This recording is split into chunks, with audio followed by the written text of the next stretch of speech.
Olá, povo de Deus, segunda-feira da 18ª semana do Tempo Comum, 2 de agosto de 2021. A nossa reflexão de hoje é a partir de Números 11, 4b a 15 e Mateus 14, 13 a 21. Números é o quarto dos 5 livros da Torá, a primeira secção da Bíblia hebraica e do Primeiro Testamento cristão. O nome em português é derivado do latim e é uma referência aos 2 censos dos israelitas que estão citados no livro dos Números. Este livro tem uma longa e complexa história, mas sua forma final, a redação última, é resultado de uma edição sacerdotal, de uma fonte chamava Deus de Javé, uma fonte javista, realizada em algum momento no início do período persa, século V a.C. Como o livro do Êxodo, o livro dos Números também narra a caminhada de Israel pelo deserto. E hoje temos uma outra versão do episódio relativo à carência de comida e bebida, com reações de rebeldia e murmuração do povo, com intervenções de Deus diante das carências e das rebeliões. O povo não reconhece tudo que Deus fez por ele para ajudá-lo a viver na liberdade. E passa a olhar o passado com saudade do Egito e dos bens de que lá dispunha, esquecendo-se do peso da escravidão. Dizia que era melhor viver escravo no Egito que viver livre no deserto. Israel é um povo descontente, desencantado, incapaz de reconhecer os dons de Deus, a liberdade e o pão gratuito que recebiam. Moisés, visceralmente ligado ao destino desse povo, entra em crise e se revolta também com Deus. Vale a pena ler a força da lamentação de Moisés. Diz ele: por que me maltrataste e maltrataste tanto o teu povo assim?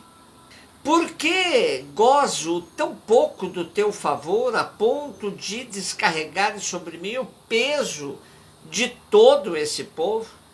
Acaso fui eu quem concebeu e deu à luz todo esse povo, para que me digas, carrega-o ao colo como a ama costuma fazer com a criança, e leva-o à terra que juraste dar a seus pais? Onde conseguirei carne para dar a toda esta gente? Pois se lamentam contra mim, dizendo, dá-nos carne para comer. Já não posso suportar sozinho o peso de todo este povo. É grande demais para mim. Se queres continuar a tratar-me assim, eu peço-lhe que me tires a vida. Se achei graça a teus olhos, para que eu não veja mais tamanha desgraça. É um duro lamento de Moisés.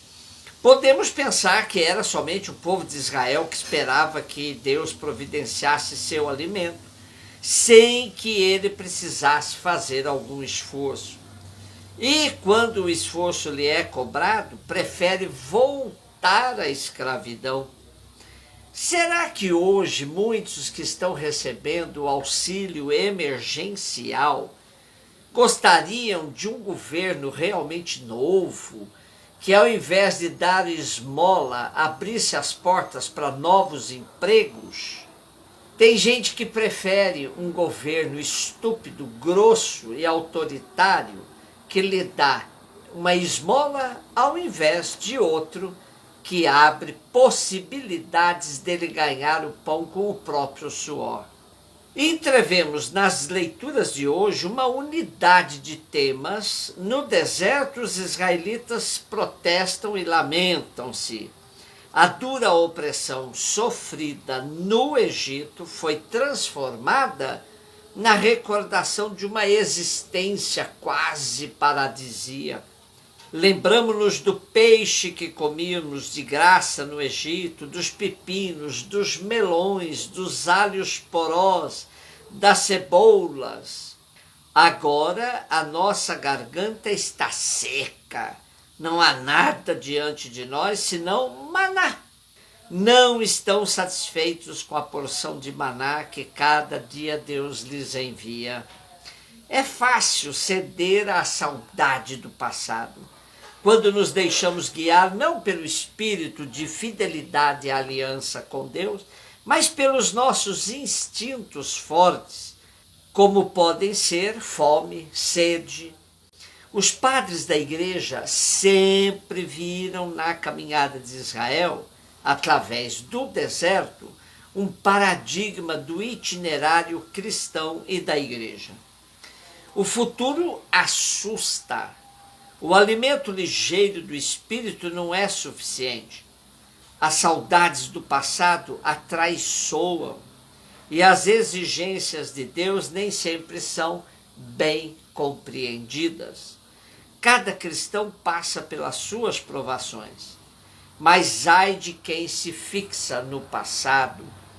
Há que acolher, agradecidos, o alimento cotidiano, ainda que seja leve, como a palavra de Deus e o pão e o vinho eucarísticos. Mateus 14, 13, 21. Quando Jesus soube da morte de João Batista, ele decidiu afastar-se da multidão, talvez para escapar de uma morte anunciada, a sua. Porém, seu amor pela multidão não permite que ele se esconda dos mais pobres, dos enfermos, aos quais cura e sacia a fome também. Na nossa narrativa hoje, Jesus envolve os discípulos, fazendo-lhes dar-se de si mesmos e a pôr em comum o que têm. A narrativa deste milagre antecipa, na intenção do evangelista, o da instituição da Eucaristia. Os discípulos serão ministros, distribuindo aos outros o pão que Jesus lhes dá. Do mesmo modo que sobrou pão quando Eliseu, com 20 pães, saciou 100 pessoas, assim também, e de modo ainda mais significativo, sobraram 12 cestos, depois da refeição miraculosa oferecida por Jesus. Tinham chegado os dias messiânicos. Jesus, o Messias, satisfazia todas as necessidades humanas, fazendo curas, saciando os que tinham fome. Na comunidade do fim dos tempos, na comunidade escatológica fundada por Jesus, desaparecem todas as doenças e todas as necessidades. O Evangelho apresenta-nos Jesus como um novo Moisés no deserto, no meio da multidão cansada, faminta e doente. Esta multidão sente dificuldades em seguir o Messias, mas é dele, por outro lado, que espera tudo, incluindo a libertação política. Jesus corresponde aos seus anseios de modo eficaz, mas os sinais realizados, tal como a sua própria pessoa, devem ser acolhidos na fé. De fato, Jesus vive em comunhão com o Pai, mas também com os discípulos com quem partilha tudo. O maná cotidiano da palavra e da Eucaristia é alimento para o caminho, o conjunto de provisões para a jornada. Ninguém nega o poder de Jesus de realizar milagres, porém é importante tirarmos lições para a vida de todos os sinais de Jesus. Contemplar os milagres de Jesus sem deixar-se afetar por tudo o que eles lhe representam, leva-nos a uma leitura que nos engessa e não nos põe em movimento. Pode-se, com a liberdade e profundidade, ver no milagre da multiplicação o compromisso da partilha dos bens recebidos de Deus. E os discípulos, vendo o povo passando fome, disseram a Jesus: vamos despedi-los para que eles possam ir comprar pão para comer. E Jesus lhes disse: eles não precisam ir embora. Dai-lhes vós mesmos de comer.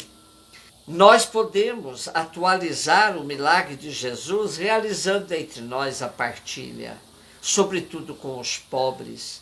Se também tivermos os mesmos sentimentos de Jesus frente à fome, à falta de moradia, o desemprego e tantas outras carências que afligem nossos irmãos e irmãs.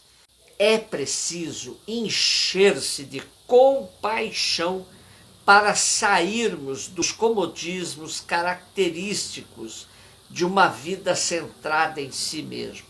Façamos nossos os mesmos sentimentos que Jesus sentia frente ao abandono que o povo vivia.